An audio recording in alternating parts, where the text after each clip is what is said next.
اس نے قدرے بے یقینی سے ہونٹ سکوڑتے ہوئے گھڑی کو دوبارہ ٹیبل پہ رکھ دیا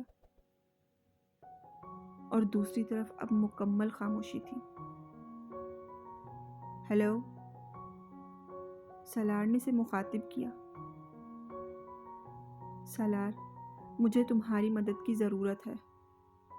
سالار کے ماتھے پہ کچھ بل آئے۔ میں نے ایک بار تمہاری زندگی بچائی تھی، اب میں چاہتی ہوں تم میری زندگی بچاؤ۔ وہ کچھ نہ سمجھنے والے انداز میں اس کی بات سنتا رہا۔ میں لاہور میں کسی سے رابطہ کرنا چاہتی ہوں مگر کر نہیں پا رہی۔ کیوں؟ وہاں سے کوئی فون نہیں اٹھا رہا۔ تم رات کے اس وقت؟ امامہ نے اس کی بات کاٹی۔ پلیز اس وقت میری بات سنو۔ میں دن کے وقت فون نہیں کر سکتی اور شاید کل رات کو بھی نہ کر سکوں۔ میرے گھر والے مجھے فون نہیں کرنے دیں گے۔ میں چاہتی ہوں کہ تم ایک ایڈریس اور فون نمبر نوٹ کر لو اور اس پر ایک آدمی سے کانٹیکٹ کرو۔ اس کا نام جلال انصر ہے۔ تم اس سے صرف یہ پوچھ کر بتا دو کہ میرے پیرنٹس نے یہاں میری شادی طے کر دی ہے اور وہ مجھے اب شادی کے بغیر لاہور آنے نہیں دیں گے۔ سالار کو اچانک اس سارے معاملے میں دلچسپی پیدا ہونے لگی۔ کمبل کو اپنے گھٹنوں سے اوپر تک کھینچتے ہوئے وہ امامہ کی بات سنتا رہا۔ وہ ایک ایڈریس اور فون نمبر دہرا رہی تھی۔ سالار نے اس نمبر اور ایڈریس کو نوٹ تو کیا، اس کی ضرورت ہی نہیں تھی۔ اور اگر میرے فون کرنے پر بھی کسی نے فون نہیں اٹھایا تو؟ جب وہ خاموش ہو گئی تو اس نے پوچھا۔ دوسری طرف لمبی خاموشی رہی۔ پھر امامہ نے کہا، تم لاہور جا کر اس آدمی سے مل سکتے ہو؟ پلیز، یہ میرے لیے بہت ضروری ہے۔ اس بار امامہ کی آواز بہت ہی عاجز مندانہ تھی۔ اور اگر اس نے پوچھا کہ میں کون ہوں؟ تم جو چاہے اسے بتا دینا، مجھے اس سے دلچسپی نہیں ہے۔ میں صرف اس مصیبت سے چھٹکارا چاہتی ہوں۔ کیا یہ بہتر نہیں ہے کہ تم اس آدمی سے خود بات کرو؟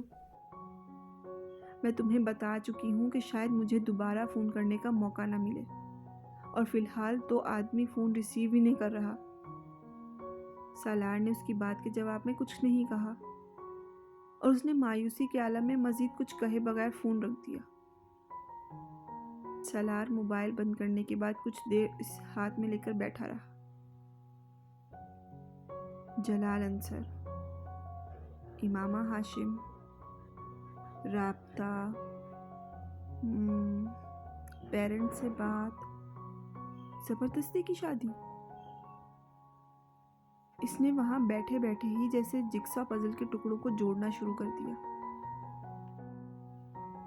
اس نے امامہ سے جلال کے بارے میں نہیں پوچھا کہ اس سے امامہ کا تعلق کس طرح کا ہو سکتا ہے۔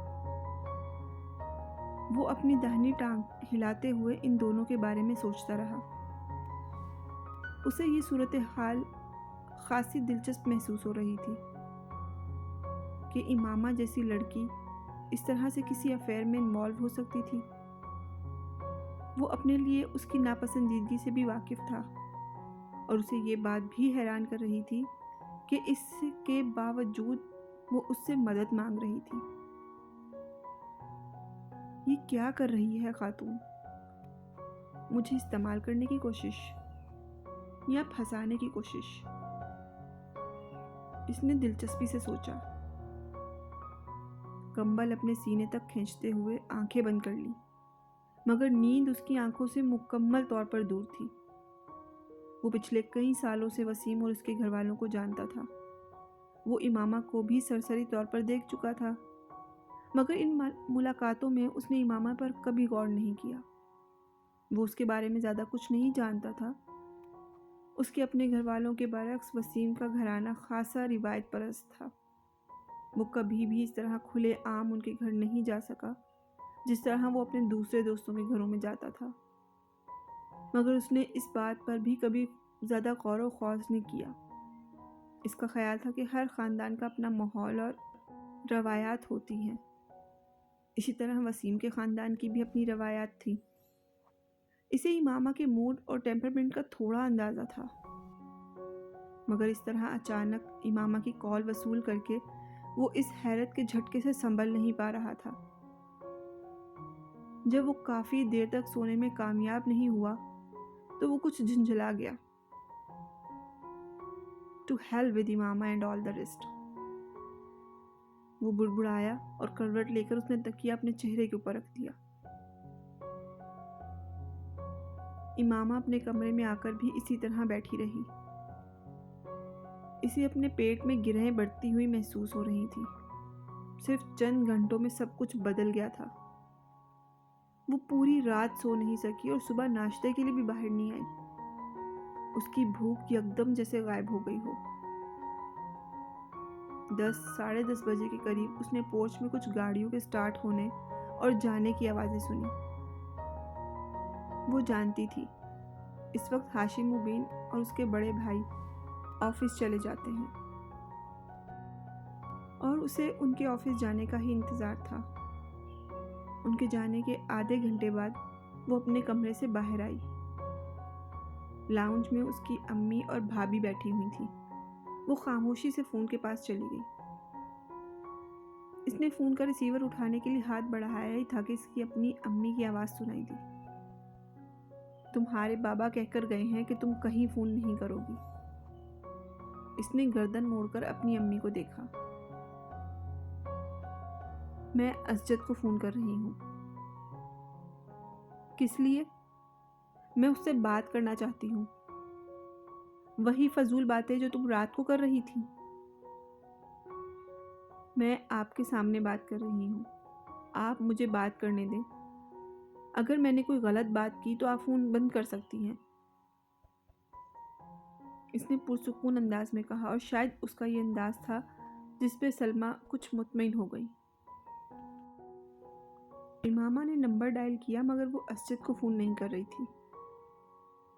چند بار بیل بجنے کے بعد دوسری طرف فون اٹھا لیا گیا۔ فون اٹھانے والا جلال ہی تھا۔ خوشی کی ایک لہر امامہ کے اندر سے گزر گئی۔ ہیلو، میں امامہ بول رہی ہوں۔ اس نے جلال کا نام لیے بغیر اعتماد سے کہا۔ تم بتائے بغیر اسلام آباد کیوں چلی گئی؟ میں کل تم سے ملنے ہاسٹل گیا تھا۔ میں اسلام آباد آئی ہوئی ہوں اسجد۔ اسجد، دوسری طرف جلال کی آواز آئی۔ تم کس سے کہہ رہی ہو؟ مجھے بابا نے رات ہی میں بتا دیا کہ میری شادی کی تاریخ طے ہو گئی ہے۔ امامہ، جلال کو جیسے ایک کرنٹ لگا۔ شادی کی تاریخ؟ امامہ اس کی بات سنے بغیر اسی پرسکون انداز میں بولتی رہی۔ میں جاننا چاہتی ہوں کہ تم نے اپنے پیرنٹس سے بات کی ہے؟ امامہ، میں ابھی بات نہیں کر سکا۔ تو پھر تم بات کرو۔ میں تمہارے علاوہ کسی دوسرے سے شادی نہیں کر سکتی، یہ تم جانتے ہو، مگر میں اس طرح کی شادی نہیں کروں گی۔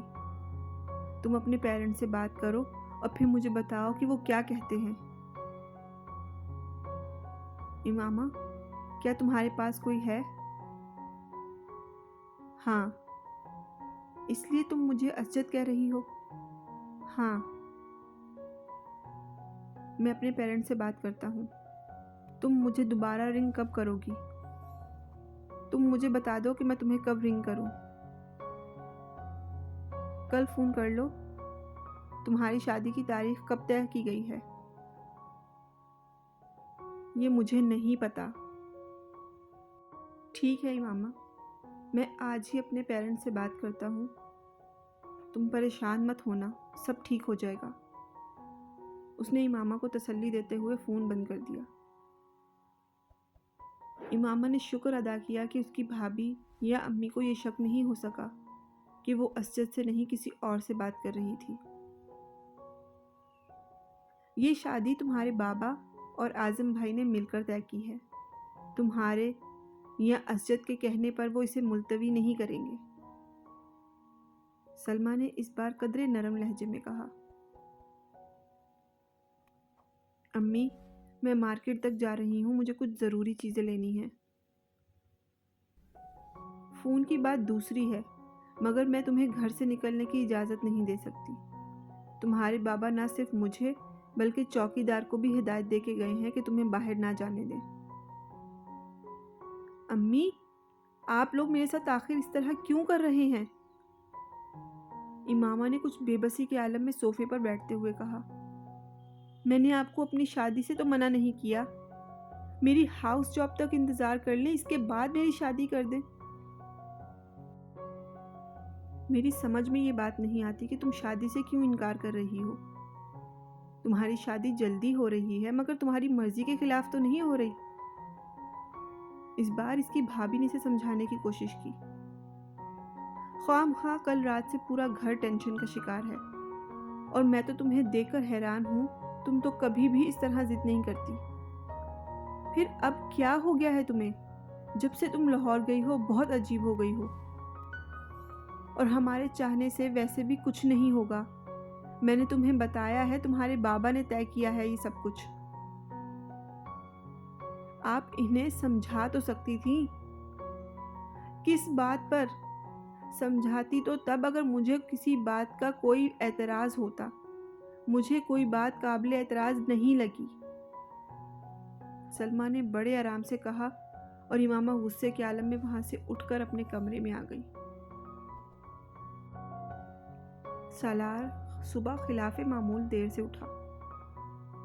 گھڑی دیکھتے ہوئے اس نے کالج نہ جانے کا فیصلہ کیا۔ سکندر اور طیبہ کراچی گئے ہوئے تھے، اس لیے وہ گھر پر اکیلا ہی تھا۔ ملازم جس وقت ناشتہ لے کر آیا، وہ ٹی وی آن کیے بیٹھا تھا۔ ذرا ناصرہ کو بھیجو ذرا اندر۔ اسے ملازم کو دیکھ کر کچھ یاد آیا، اور اس کے جانے کے چند منٹ بعد ناصرہ اندر داخل ہوئی۔ جی صاحب، آپ نے بلایا ہے؟ ادھیڑ عمر ملازمہ نے اندر داخل ہوتے ہوئے کہا۔ ہاں، میں نے بلایا ہے، تم سے ایک کام کروانا ہے، سالار نے ٹی وی کا چینل بدلتے ہوئے کہا۔ ناصرہ، تمہاری بیٹی وسیم کے گھر کام کرتی ہے نا؟ ہاشم صاحب کے گھر؟ ہاں ہاں، انہی کے گھر۔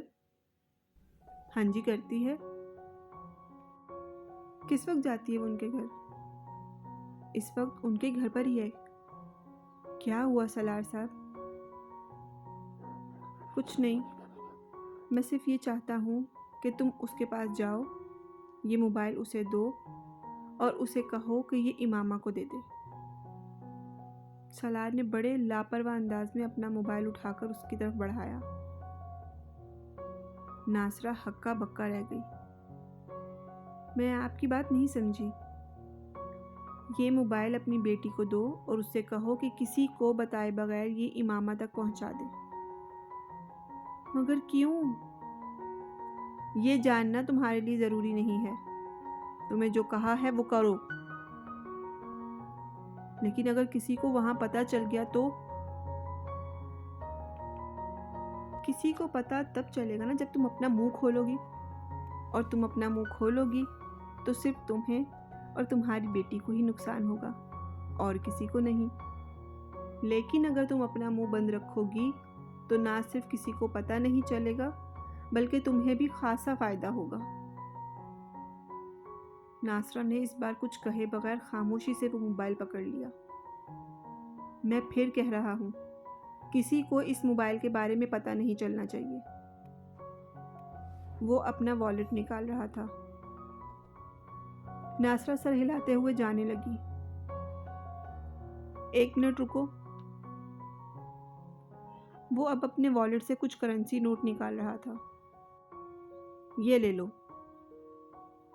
اس نے انہیں ناصرہ کی طرف بڑھا دیے، اور ناصرہ نے ایک ہلکی سی مسکراہٹ کے ساتھ وہ 2 نوٹ پکڑ لیے۔